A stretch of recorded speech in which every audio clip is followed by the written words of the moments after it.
We are rolling. All right, we are here today with Mellow Magikarp, your new champion, League Cup, Tabletop Village, Q1? Is it Q1? Yeah, It's it's Q3, right? February. Yeah. Oh yes, The okay. new season. Yeah, The Q3. Q3 of the season, Yeah. yes. Who And knows? we're that close. We're actually that far along. You say so. Oops. All right. All right, Kevin. Yeah. Show us what you played. Yeah, so we played Joltik Raging Bolt. Wait, did you say Raging Bolt? I did. Go ahead. Yeah, so this is Sammy Allen's deck. Shout out to him. He was the creator, did incredibly well at UIC with it, and answered a bunch of my questions with the deck. So I rolled with it because I think it answers the problems that Joltik Box has while being an aggressive deck, unlike the Noctowl one, because I don't want to think too much. I don't play that much Pokemon anymore, so I think this was a good compromise between something simple like Joltik Box with something that doesn't lose automatically to Dragapult and Gardevoir and etc. Right? So we have our general Joltik package, nothing surprising there. Most of the matchups, what we're going to do is we're going to go in with the Jolting Charge to the Iron Hands, because that is what you're going to do to beat the Guardies, the Dragapults, the etc. Right? Golden Ghost sitting there out there with a single prize board. You need to get ahead. You cannot, as an aggressive Bolt deck, get the 2 prizes.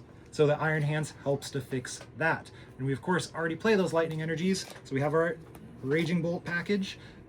The power of this compared to the Pikachu inside of the Joltik Box deck is that this has no damage cap. So Pikachu, obviously when Ascended Heroes comes out, we get Light Bulb to do 350.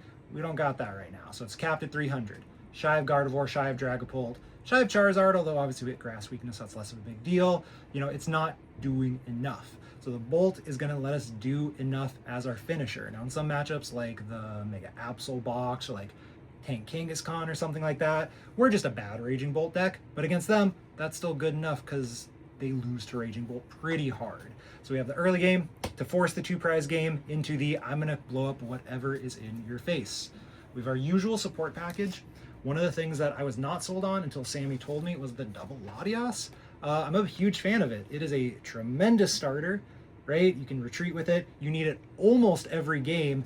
Both our bolts and our hands have those 3 retreat, or 4 retreat for the hands. So we got to get it down most of the time. Most of our boards are going to be Joltik, hands, usually an Ogerpon, usually a Latias, and then we want, you know, a Mew, a Squawk, Raging Bolt, something like that in those last spots. Trainer package, got the Prime because it's kind of broken, right? We play a Superior with the 2 Night Stretchers. Again, I'm going to shout out Sammy for the Superior. I was like, isn't that just worse than the Night Stretcher? He was like, you could run a 3rd Night Stretcher, but by the time your deck is thin enough, you want those extra energies, and he was 100% correct. We're going to Superior for 2 Grass energies. A lot of the time, we're putting on our hands the 2 Lightning, 2 Grass. So by the time we're there, we have 2 Grass in the discard pile. We can get that 3rd energy, that Lightning energy, to attach manually to our Bolt to get it powered up. We, of course, run the Sadas as the way to power it up.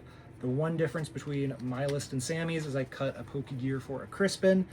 This is just how we're powering our stuff up every single turn. You just want to swamp or flood the board with energies as much as possible and say, I'm going to set up a board that you cannot handle, right? Dragapult is going to go pretty slow. Most of them aren't running rare candy, and even if they are, they can't really find it. So ideally, you're going to amp them twice, and you're going to have so many energy on the board, they can't win the game.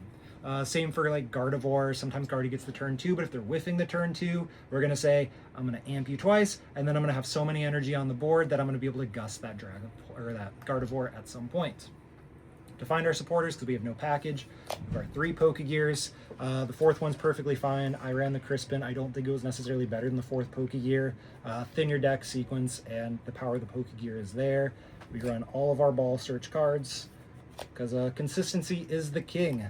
We are squawking a lot. If our opponent makes us go first, we just want to fill the bench with stuff. We want to threaten anything. One of the reasons this deck is also good is options. You don't want your opponent to be comfortable in the matchup. So no matter what they do, you're able to respond to it, right? You have a Golden Go opponent who's going to retreat their guy, and instead of hitting you with the rock, they're going to go and shove a Genesect in your face and say, now what? You want to be able to have the bolts on the board so you're able to KO that Genesect if they go in with it. So that is a huge deal there. 2 Vessels, get the energies in the discard for the Sada, get the energies for our Joltik. We play 2 boss. I would love a 3rd and a 4th boss if I could. We want to gust a lot, and we can get so far ahead on attachments because of the pressure of Iron Hands that you don't have to Sada every single turn, and you can often get 2 manuals onto a Raging Bolt and get the bosses off. 1 up Penny, mostly for retreat lock, also good in Dragapult, just pick stuff up. You squawk early, you want to fix your bench, something like that. One of the MVPs of the deck is the 2 Judge. Anyone who played Supreme Court, Pika Judge, anyone who played the Mew Judge with the Path of the Peak, you know the turn 2 Judge is disgusting. I won several games today. I've won several games on the live ladder by just going turn 2 Judge. It's also one of our best strategies going first. We pick second into every single matchup. Our opponent picks second into us. So one of the things we want to do is not bench a Joltik, turn 1 going first, and then turn 2, when we Jolting charge, we Judge them. And then the odds of them having a good boss response is incredibly low off of that Judge, and then it's essentially like we went second again. Stadiums, we play the Area Zeros to get the big bench because you want a lot of stuff on your bench, and it also helps us to clean up our squawk ability late in the game because kind of sucks to have on the bench. So the 1 of Watchtower, it is a way to bump our Area 0 to again clean up our squawk, clean up a damaged guy against Dragapult, stuff like that.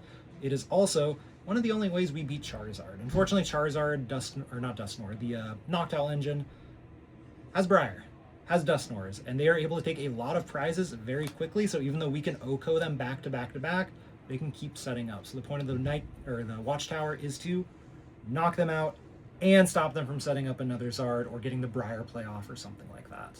And then energies, 3 fighting, 4 lightning, and 6 grass. It is 1 more grass in the typical Raging Bolt list, but we don't want to whiff the turn 1 because we need the Jolting charge.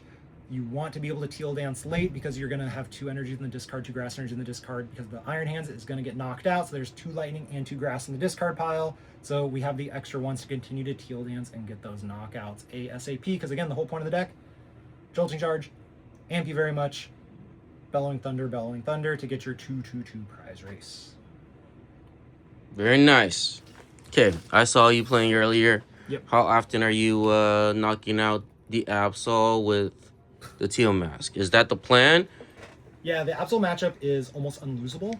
I think the only way we can lose, and one of the cards that I want to also consider in here is an Iron Leaves, because the Veltal trapping is one of the only ways to lose that one. So it's a great option. So is Bellowing Thunder. Honestly, it's hard to mess that one up, but against Absol, right, you really want to just apply pressure with everything, so you're constantly Teal Dancing and you're constantly attaching your Raging Bolts, and you can just kind of sit there and do nothing and say, no matter what you do, no matter what you rip out of my hand, I will win this game. And so they have to do these shenanigans like any Veltal or flipping coins with Kangaskhan or something like that. Mm-hmm. Yeah. Got it. Okay. Anything you would actually change? We have Seattle coming up next week. Yeah. What's the changes? That last Crispin that I cut the 4th gear for is probably completely unnecessary. I might want a 4th gear, I might want a 3rd boss, I might want that Iron Leaves again. If I'm afraid of retreat locking and or need another way to OHKO a Charizard, it's pretty darn good. Otherwise, I don't think so. I originally DM'd Sammy asking, why do we play this, why do we play this, why do we play this? He had answers for everything. I trusted him, and it turns out I think he's right. You know, the Boltik legend is the one who designed what is one of the best Boltik decks, so I don't think I would change a whole lot outside of hopefully another boss or an Iron Leaves, and that's really about it. And 2 Latias is because you need to find it, right? Like, you need to be able to move in and out. Yeah, half of your starters have too many retreat to like just attach retreat off of, right? So you cannot prize it. Those 10% of games you will just kind of lose on the spot if you start your hands or your bolt. So you don't want to do that. Obviously, finding it is also huge because sometimes you have to nest ball for the Joltik and the Iron Hands because you don't want to bench them right on. So if you have the Latias, that lets you more easily nest ball and not put them right on into play. So it's just access, right? Totally cuttable, but also I saw the value of it because raw drawing into it is massive. Got it. So this is the perfect deck for you Pokedads. Don't have any time to practice, don't want to practice, and then want to show up at a regional and play some games and look competent. I will be playing this probably at the Seattle Regionals. I'll definitely Cool. be playing it. All right, where can we find you? You can find me on Twitter at Mellow_Magikarp, Blue Sky at Mellow_Magikarp, and technically I'm on YouTube, but I probably wouldn't subscribe to that. Got it. Any shout outs? Shout out to Tabletop Village. You know, I came here not just because of the best run tournaments, but also they actually give money into the prize pool. So, you know, I'm also a lot of store credit richer today. Wonderful. I don't know what you need it for. Uh, Yeah.